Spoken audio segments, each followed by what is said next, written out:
สบายดีวิดีโอนี้จะพานักเรียนมาเรียนรู้และแก้บทฝึกหัด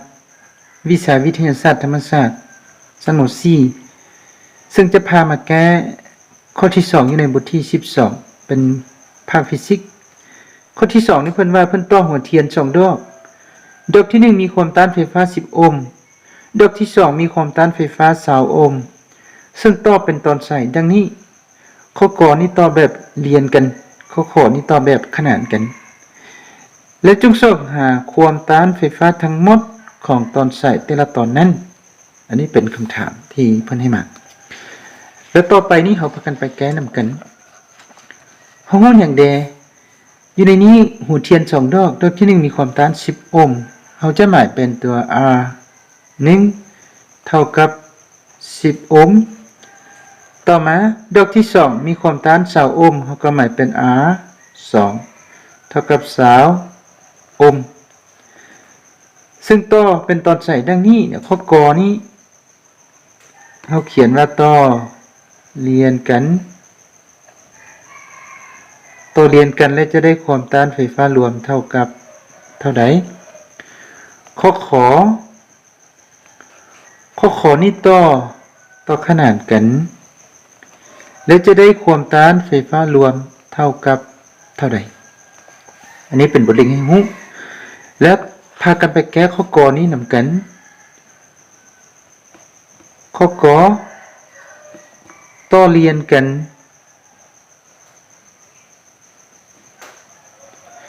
ที่ว่าเอาหัวเทียน2ดอกนั้นต่อเรียนกันเฮามาเต็มรูปต่อเรียนกันนี้เฮาก็จะเต็มประมาณนี้ที่ว่าตัวนี้เป็นหัวเทียนดอกที่1นะซึ่งเขาจะหมายเป็นวงหมุนออฟก็ได้นะตัวนี้ดอกที่1มีความต้านคือ R1 ตัวนี้ดอกที่2มีความต้านคือ R2 เอามาต่อเรียนกันแบบนี้แล้วจะได้ความต้านไฟฟ้ารวมเท่ากับเท่าใดเราจะไปใช้สูตรต่อเรียนกันนะซึ่งเราจะได้ R เท่ากับ R1 บวกให้ R2 แล้วแทนค่าเข้าไป R1 เท่ากับ10ก็เขียน10ใส่บวกให้ R2 เท่ากับ20ก็เขียน20ใส่10บวก20ออก30แสดงว่ากรณีนี้เราต่อหัวเทียน2ดอกเรียนกันนั้นจะได้ความต้านไฟฟ้ารวมนี้เท่ากับ30โอห์มอันนี้เป็นข้อกอบัดนี้ข้อขอนี้ต่อขนานกันเราเขียนว่าต่อขนานกันเฮามาแต้มรูปต่อขนานนี้สิแต้มใดถือว่าหัวเทียน2ดอกนี้ต่อขนานกันตัวนี้เป็นดอกที่1ซึ่งมีความต้านไฟฟ้าคือ R1 แล้วต่อขนานกับดอกที่2หัวเทียนดอกที่2มีความต้านคือ R2 แล้ว2ดอกนี้มาต่อแบบขนานกันเฮาก็แต้มรูปแสดงถึงการต่อขนานเป็นแบบนี้แล้วเราจึงมาสอบหาความต้านไฟฟ้ารวมในกรณีนี้หัวเทียน2ดอกนี้ต่อขนานกันซึ่งเราจะมาใช้สูตรการต่อขนานเข้าไปเราเขียนว่าซอก R ตามสูตรก็ได้นะตามสูตรใช้สูตรต่อขนานเข้ามาสูตรต่อขนานจะได้1ส่วน R รวมเท่ากับ1ส่วน R 1บวกให้1ส่วน R 2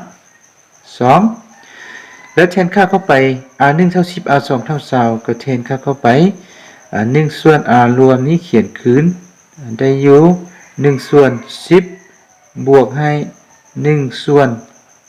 20มาฮอดนี้ฝากเบิ่งซ้ายมือนี้เฮาเขียนคืนคือเก่าเป็น1ส่วน R รวมเท่ากับฝ่ามือขวานี้เฮาขึ้นพูดร่วมหรือว่าเฮาเปลี่ยนให้พูดคือกันเลขส่วนที่1นี้พูดแม่น10เลขส่วนที่2พูดแม่น20เฮามาเปลี่ยนให้พูดเท่ากับ20คือกัน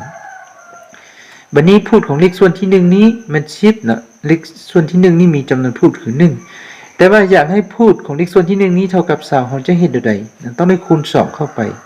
คูณ2เข้าไป2เท่า10จึงเป็น20แต่ว่าคูณ2เข้าไปใส่พูดแล้วต้องคูณ2ใส่จำนวนพูดอีกนะเลยจึงบวกให้1ส่วน20 1ส่วน R เบื้องซ้ายมือเขียนคืนเท่ากับ 2 คูณ 1 ก็เป็น 2 ส่วนให้2คูณ10เป็น20บวกให้เลขส่วนที่2นี่ก็1ส่วน20 1ส่วน r ใช้มือเขียนคืนบัดนี้พูดคือกันรักษาพูดตัวเดียวเอาจำนวนพูดนี้บวกเข้ากัน2บวก1ก็จะได้เป็น3มาฮอดนี้เราก็ถอนเอา r ถอน r เท่ากับ20คูณ1 20คูณ1ส่วนให้3แล้วจะได้ r เท่ากับ20คูณ1เท่า20ส่วนให้